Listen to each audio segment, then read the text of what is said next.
పాపులు కలియుగంలోనే జాస్తిగా ఉంటారు. మిగతా యుగాల్లో అంతగా ఉండరు. కలియుగంలో పాపిష్టి వాళ్ళే జాస్తిగా ఉంటారు.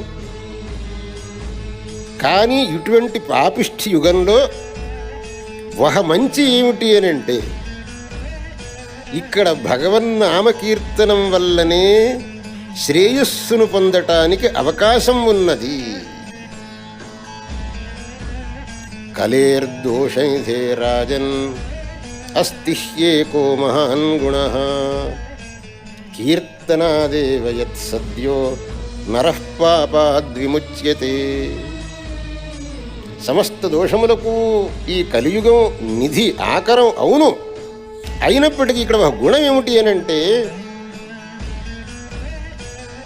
కీర్తనాదేవ యత్సద్యః నరః పాపాద్విముచ్యతే. కేవలం ఆ భగవన్నామ కీర్తనం వల్లనే ఇక్కడ మనుష్యుడు సకల పాపములను పరిహరించుకొనగలుగుతాడు.